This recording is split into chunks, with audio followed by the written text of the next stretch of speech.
గారిని ఆ రోజున ఆయన ప్రతిపక్ష నాయకులుగా ఉన్నప్పుడు ఆయన్ని ఇబ్బంది పెట్టి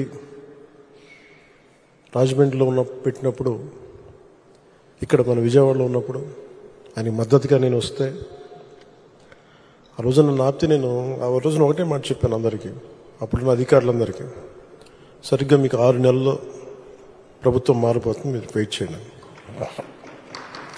అది అహంకారంతో గర్వంతో చెప్పలేదు, చాలా విసిగిపోయాం. మన విజయం ఇదే కూతవేట దూరంలోని ఇప్పటం గ్రామంలో జనసేన సభ పెట్టి వైసీపీ వ్యతిరేక ఓటుని చీలనివ్వం అని ఒక ప్రతిపాదన చేసినప్పుడు దాని వెనక తెలివితేటలు కానీ వ్యూహాలు కానీ ఏమి లేవు. ఒకటే ఒక లక్షణం ఏంటంటే లోపల గుండెల్లో రాష్ట్రం బాగుండాలి, విభజన దగ్గర నుంచి నలిగిపోతా వచ్చాం, బాగుండాలని ఒక్క బలీయమైన కోరిక తప్ప ఇంకేం లేదు దాని వెనక. కానీ అది సాధించడానికి ఎన్ని అవరోధాలు ఎదుర్కొన్నాం, అసలు జరుగుద్దా లేదా, ఒప్పించగలమా లేదా, ఎన్ని పడి పడి పడి కింద పడి మీద పడి ఈ రోజున ఇక్కడ గెలిచిన గౌరవ సభ్యులందరూ ఎంపీలు కానీ ఎమ్మెల్యేలు కానీ అద్భుతమైన మెజారిటీతో గెలిచారంటే వైసీపీ వ్యతిరేక ఓటును చీలనివ్వకూడదని ఒక్క ఆకాంక్ష, ఒక్క బలమైన నమ్మకం, చంద్రబాబు గారి నాయకత్వం, సమర్థత,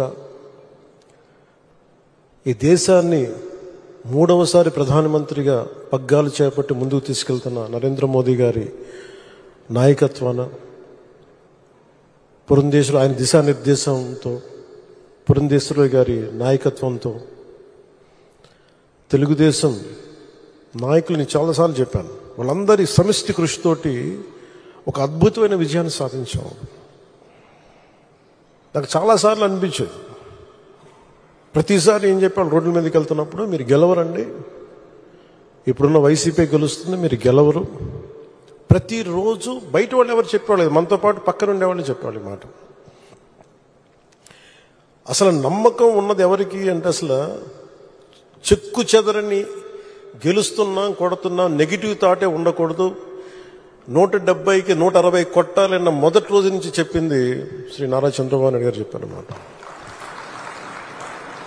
మనం అనుకుంటున్నాం, చేస్తున్నాం, చాలా జాగ్రత్తగా ఉంటారు, వ్యూహాలు ఉంటాయి, అన్నీ ఉంటాయి. కానీ ఎక్కడా కూడా ఆయన దగ్గర నుంచి నేను నేర్చుకుంది కించిత్తు అధైర్యం లేదు, భయం లేదు ఆయన దగ్గర. అంటే ఆయనకున్న అపారమైన అనుభవం నేను ప్రత్యక్షంగా చూశాను, జాతీయ స్థాయిలో చూశాను, ఆయన రాజమండ్రిలో ఉన్నప్పుడు చూశాను. అసలు ఈయనకి నేను ఒకటే అనుకున్నాను లోపల కొంచెం, అంటే ఈయనకి ఏమి జరిగినా అసలు భయం అనేది ఏ క్వశ్చన్ లేదు ఈయనకి. అంటే ధైర్యం తప్ప.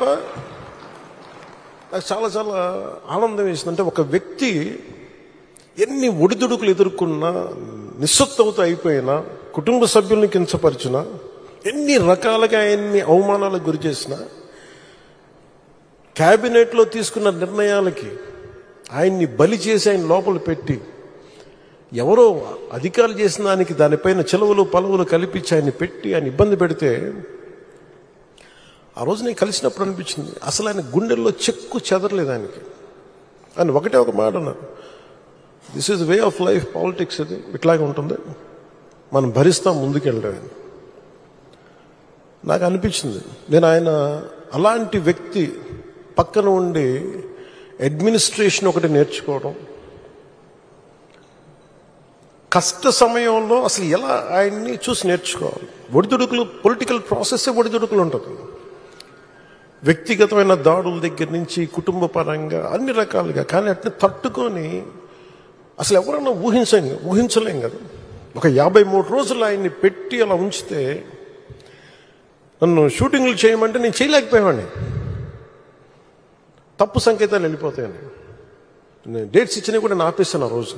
ఎందుకంటే ఆయన అంత సఫర్ అవుతా అని ఉంటే నేను బయటికి వెళ్ళి షూటింగ్ చేయడం కూడా నాకు ఇబ్బంది అనిపించేస్తుంది. నా ప్రొడ్యూసర్ చెప్పాను, 2 చేతులు క్షమించమని చెప్పాను ఆ రోజున. తప్పట్లేదు, నాకు రాష్ట్ర ప్రజల కోసం మారాలి ఈ ప్రభుత్వం, అందుకని చేస్తాను, దయచేసి మీరు అర్థం చేసుకోండి అని అంత నేను చేయగలిగానంటే ఆయన తట్టుకున్న విధానం నన్ను కూడా ఎంతో కొంత ఒక చేయూతనిచ్చేలా చేసింది. నా స్వార్థం వల్ల వ్యక్తిగతంగా నేను ఎదిగిపోవాలి, నా కోరికల్లో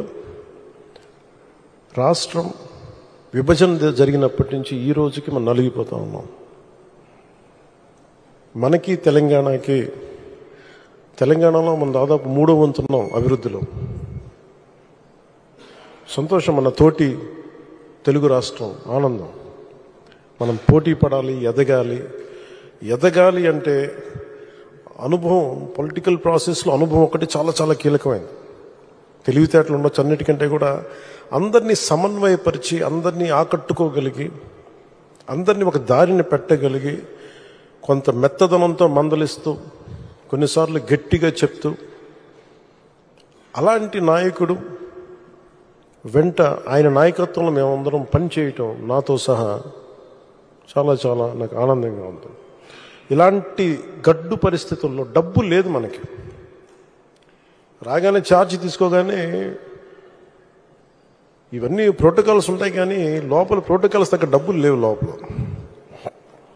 అలాంటిది ఆయన రాగానే ఈ 100 రోజుల్లో ఏమి చేసామని కీలకమని చెప్తే, ఏమైతే చెప్పారో మెగా డిఎస్సిని మేము పెడతాం, భర్తీ చేస్తామంటే 16,437 ఉపాధ్యాయ పోస్టుల్ని భర్తీ చేయడం.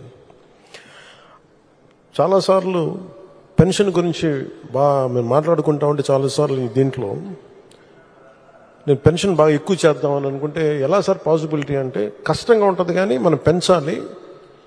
ఆయనకున్న ఆకాంక్ష కూడా ఏంటంటే సంపద కొద్ది మంది దగ్గర ఉండిపోకూడదు, అవి తిరుగుబాట్లు వస్తాయి. ఈ రోజున ఆయన నాయకత్వంలో ఈరోజు పొద్దున క్యాబినెట్ మీటింగ్లో మాట్లాడుకున్నప్పుడు కూడా ఎంటర్ప్రెన్యూర్షిప్కి ఒక 100 కోట్లు మూలధనం ఒక కార్పొరేషన్లో పెడితే, మైక్రో మన చిన్నపాటి పరిశ్రమలకి